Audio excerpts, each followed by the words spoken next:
Hello, જય શ્રી કૃષ્ણ. કેમ છો બધા? તો ફરી સ્વાગત છે મારા મહેંદી ક્લાસમાં. તો આજે આપણે શીખવાના છીએ લોટસનું બંચ. જે તમે મહેંદી સ્ટાર્ટિંગ કરો છો તેમાં ફર્સ્ટ લેવાનું થાય છે સ્ટાર્ટિંગ, તે બંચ આપણે શીખવશું. લોટસના પરફેક્ટ કઈ રીતના બંચ આમ કેવું લાગવું જોઈએ એ રીતના, કે કઈ રીતના તમે લઈ શકો છો.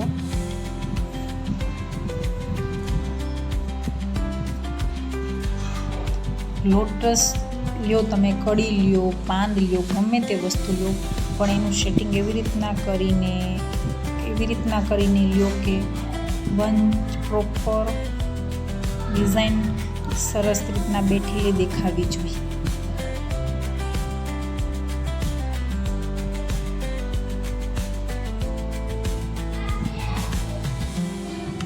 અને જગ્યા પણ તમારે કવર કરી લેવાની, જેથી વધારે બ્લેક ન લાગે કલર આવ્યા પછી. નહીંતર તમારી ડિઝાઇન ઓછી દેખાશે અને નકરું ભરેલું દેખાશે.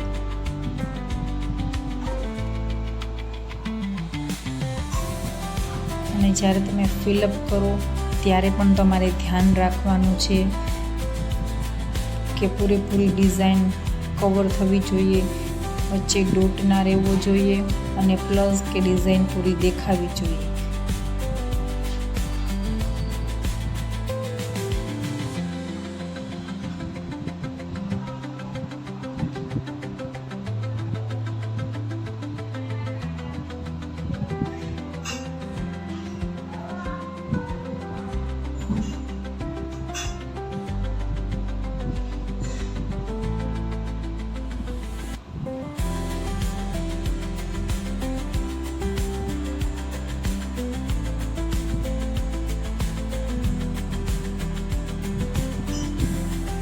જોઈ લ્યો, એકદમ પ્રોપર દેખાય છે ને, એકદમ મસ્ત. હવે હું તમને અનઇવન લોટસનું બંચ બતાવીશ.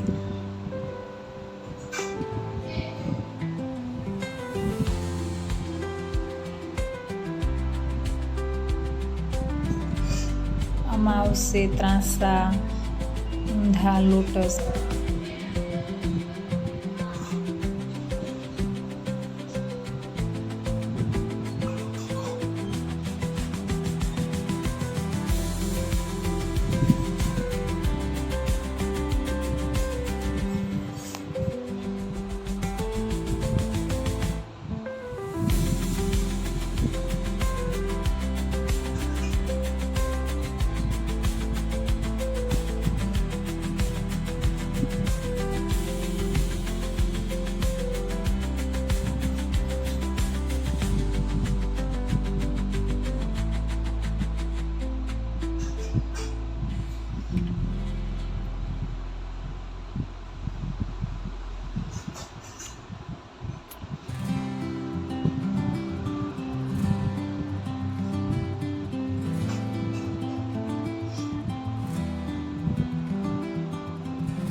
અને અનઇવન બંચ કહેવાય, જે તમારે ફૂલ લેવાનું હોય છે.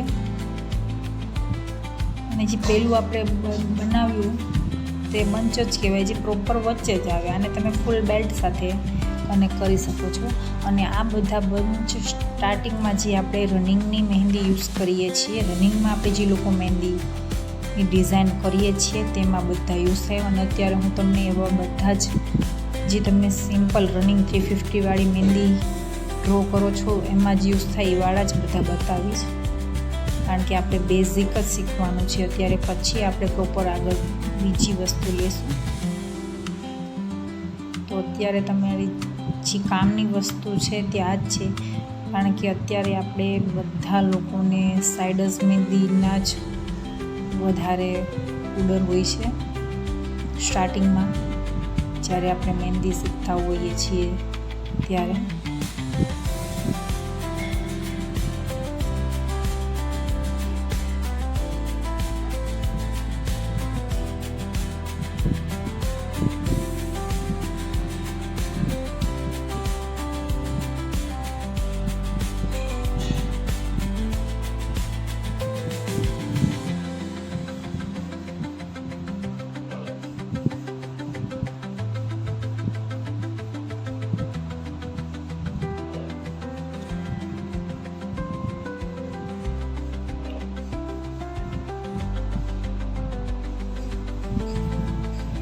હવે હું તમને તુલિપનું બંચ કરીને બતાવીશ.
હવે હું તમને ડાર્ક લોટસનું બંચ કરીને બતાવીશ, જેને અંદર ફિલઅપ કરવાના રહેશે.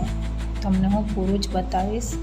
ફિલઅપ કરીને જ આ લોટસ કલર આવ્યા પછી બહુ ફાઇન લાગે છે.